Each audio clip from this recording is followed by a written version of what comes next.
Hello guys, in today's video we're gonna check out the best Sony E Mount lenses in this year. I made this list based on my personal opinion and I tried to list them based on their price, quality, durability, and many more. To find out more information about these Sony E Mount lenses you can check out the description below. If you want to get a best quality Sony E Mount lenses according to your needs, then watch the video till the end and then decide to buy.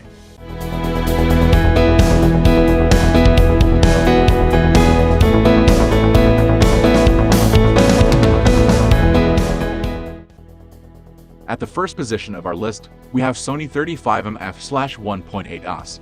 Everyone who shoots portraits needs a quality 50mm lens, and the Sony 35mm f/1.8 is just that, or very close to it with a 52.5mm equivalent. This prime lens is sharp, performs well in low light, and has OS image stabilization. In addition, its sub 6-ounce weight makes it one of the lightest options on the list. What are the downsides of the Sony 35mm f/1.8? The most notable is cost. At around $425, it's decently expensive for a prime lens of the APS-C variety. As we mentioned above, you can go cheaper with third-party options from brands like Sigma. Second, the zoom lenses below are more versatile, although you do sacrifice sharpness and low-light performance. Last, if you really want the best in image quality at this focal length, the Zeiss 32mm f/1.8 is tough to beat, but that comes with a big jump in price to over $700. Moving on to the next at number 2 with Sony 18105mm f/4. There are a number of viable travel zooms for Sony APS-C mirrorless cameras, but we think the 18105mm f/4 offers the best combination of price and performance for around $600.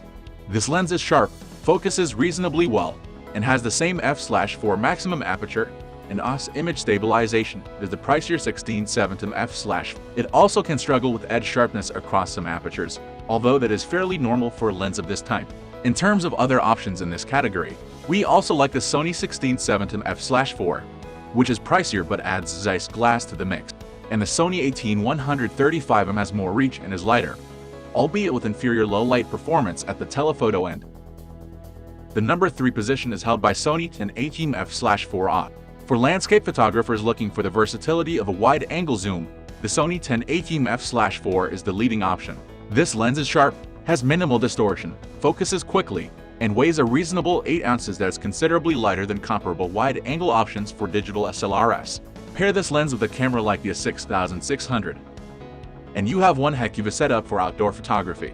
It is rather pricey at around $800, although wide-angle zooms are an expensive bunch in general, so this isn't out of the ordinary. If you're interested in going with a prime lens, the Zeiss 12mm f/2.8 below has a faster maximum aperture but is heavier and more expensive than the Sony. And toward the budget end of the spectrum, the Sigma 16mm f/1.4 is ultra-fast and a great value at less than $400, but also heavy and not as well built. Next at number 4 we have Sony Sigma 30mm f/1. Third-party lens manufacturer Sigma has made a big push in the Sony E Mount lens world, which is evident with options like the 30mm f/1.4. On paper, this lens jumps off the page. It has a blazing fast f/1.4 maximum aperture, a useful focal length equivalent of 45mm, and is offered for a reasonable $279. Realistically, there are some sacrifices that come with the Sigma 30mm f/1.4. The autofocus isn't as fast as we like, which can make it a challenging lens for action and video, and the build quality is subpar compared to Sony's high-end native options. Further, the Sigma lacks internal stabilization, but we don't find it to be a huge drawback since it can open up to f/1.4. Overall, we like the image quality for the price, which is why the 30mm f/1.4 is our favorite Sigma lens for Sony E Mount. The number 5 position is held by Sony Vario-Tessar T E. For those who can afford it, the Sony 16-70mm f/4 is one of our favorite zoom lenses for Sony APS-C mirrorless cameras. It gives you superb sharpness and image quality from an equivalent of 24-105mm, which covers everything from landscapes to portraits.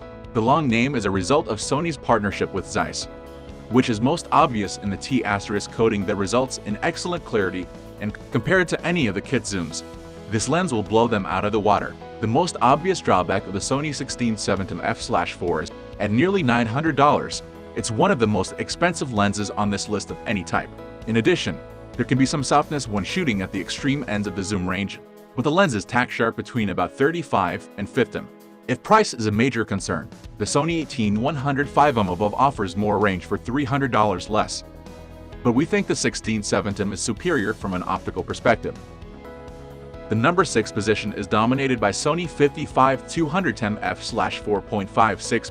There aren't all that many E mount lens choices at the telephoto end of the spectrum, but the wallet-friendly 55-210 model has the farthest reach with an equivalent of 315. All in all, you get decent optics, a low-weight for a lens of this type at 12.2 ounces, and a reasonable price. Keep your expectations tempered with a lens like the Sony 55-210. You get what you pay for here. Low-light performance is mediocre at f/4.56.3, and there is noticeable fall-off in sharpness. Last but not least, this lens is built mostly of plastic. The mount is metal, which helps keep weight down but has an impact on durability in the long run. Perhaps we'll see a faster E mount telephoto lens down the road, but until then, the 55-210 is a cost-effective way to complete your kit. Moving on to the next at number 7 with Sigma 16 f/1. Once again, there is a lot to like about the 16 f/1.4 from third-party manufacturers. This wide-angle prime is extremely impressive in terms of sharpness and low-light performance, beating out the Sony 16 f/2.8 by a wide margin.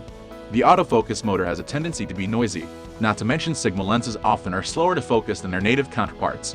In addition, the weight of 14.3 ounces is very heavy for a prime lens. Every other wide-angle option on this list is lighter, which makes a difference for those carrying their camera for extended periods of time. That said, you'll be hard-pressed to beat the image quality and value of the Sigma 16 f/1.4, which is why it's included here. The number 8 position is held by Sony 18-200 f/3.56.3. We understand the draw to all-in-one lenses. Instead of buying and carrying multiple zooms or primes, one lens covers everything from wide-angle to telephoto. They aren't, however, the best from an image quality perspective and lag behind purpose-built lenses at their respective focal lengths. Mirrorless cameras are supposed to feel small, which is difficult to achieve with a lens of this size attached. Furthermore, you get good image quality throughout much of the range here, but the lens isn't great at any particular focal length, which is why we generally favor going with more targeted zooms or primes. Next at number 9 we have Sony 50mm f/1.8. Don't be fooled by the 50mm designation. This lens is equivalent to 75mm on a 35mm camera, making it ideal for portraits.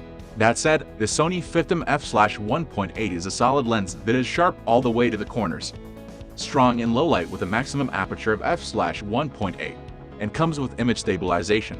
You'll also find that the autofocus has a tendency to hunt, making it a challenging option for action photography and fast-moving objects. Last, the internal focus motor is fairly noisy, which isn't great news for video shooters, but for an affordably priced portrait lens for still photography, the Sony 50mm f/1.8 is a nice choice. Finally, the number 10 position is dominated by Sony 20mm f/2. Mirrorless cameras are smaller and less bulky than their DSLR counterparts, so many people try to find a lens to match.